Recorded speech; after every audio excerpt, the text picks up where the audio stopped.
세월호 참사의 진상을 밝히기 위한 지난 8년간의 조사가 일단락됐습니다. 사회적 참사 특별조사위원회가 3년 6개월간의 조사를 마치고 종합 보고서를 발간했는데요.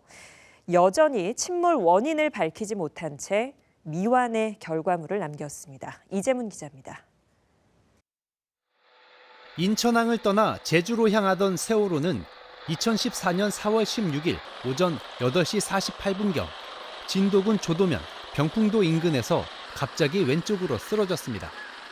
이후 101분이 지난 10시 30분 무렵 뱃머리만 남기고 완전히 물에 잠겼습니다. 304명의 목숨을 앗아간 대형 참사. 세월호는 왜 급선회하다 기울어져 침몰에 이르게 됐을까? 사참위의 종합보고서 결론은 이렇습니다. 솔레노이드 밸브 고착에 의한 급격한 우선회의 가능성이 매우 낮다고 판단할 수 있었고, 수중체 충돌로 세월호가 침몰했다는 설의 근거가 부족함을 확인할 수 있었다. 침몰 원인을 종합적으로 정리해내지 못한 점은 한계로 남았다. 8년의 시간이 지났지만 침몰의 원인을 밝히지 못한 이 상황이 유가족들은 개탄스럽습니다. 위원들이 3년 6개월을 한 게 아니라 총 3번이 바뀌었어요. 그러니까 이런 문제점이 상당히 많다 보니까 쭉 이해하나가지 못하고 위원들이 바뀌고 하다 보니까 전체적인 맥락을 이해하다 못하니까 결국은 침몰 원인이나 증거 조작 관련해 같은 게 불체득되고 또 침몰 원인 같은 건 불분명하게 나온 이런 상황이 많이 발생한 것 같아요. 배가 기운 뒤 100분의 시간이 있었지만 재난 상황을 관리하는 컨트롤 타워는 없었고 해경의 초동 조치는 미흡했습니다. 이 때문에 구조하지 못한 것이냐, 구조하지 않은 것이냐 비판이 쏟아졌습니다.